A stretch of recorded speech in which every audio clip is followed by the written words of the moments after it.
আসসালামু আলাইকুম ভিউয়ার্স, সবাইকে 6 to 12 একাডেমিতে স্বাগত। ভিউয়ার্স, আজকে আমাদের আলোচ্য বিষয় হলো নবম ও দশম শ্রেণীর জীববিজ্ঞান বইয়ের দ্বিতীয় অধ্যায় অর্থাৎ জীব কোষ ও টিস্যু অধ্যায়টির নিউরন সম্বন্ধে আলোচনা।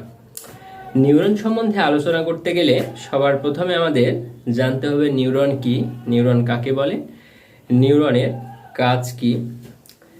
ভিউয়ার্স, নিউরন হলো মস্তিষ্কের একক, মস্তিষ্কের একককে নিউরন বলে। তো এই নিউরন, প্রত্যেকটা মানুষ একই সমান নিউরন নিয়ে পৃথিবীতে জন্মগ্রহণ করে।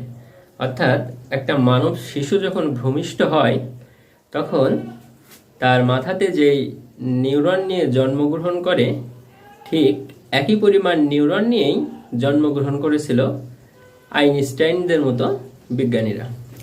পরবর্তীতে মানুষ পারিপার্শ্বিক অবস্থা, পরিবেশ পরিস্থিতি কিংবা নিজের ইচ্ছা অনুযায়ী তার মেধার বিকাশ ঘটায়। যদিও মেধার বিকাশটা অনেকটা নির্ভর করে সৃষ্টিকর্তার উপরে। তো একজন মানুষের মস্তিষ্কের ধারণ ক্ষমতা কয়েকটা কম্পিউটারের থেকেও বেশি, অর্থাৎ মানুষের মস্তিষ্কের ধারণ ক্ষমতা এত বেশি।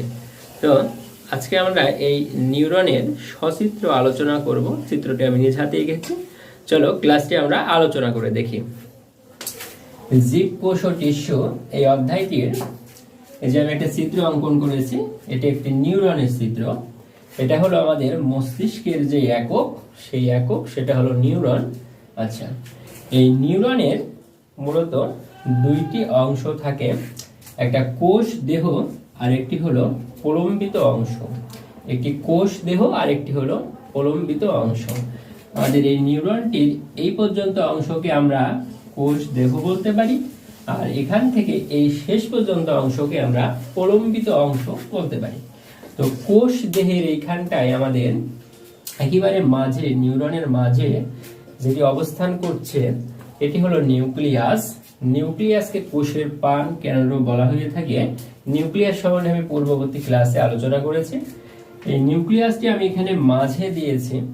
এখন অনেক বইয়ে, আধুনিক বইগুলোতে এগুলো এখানে না দিয়ে এখানে কিংবা যে কোনো এক জায়গায় এই নিউক্লিয়াসটা দিয়েছে, তাতে কোনো সমস্যা নেই।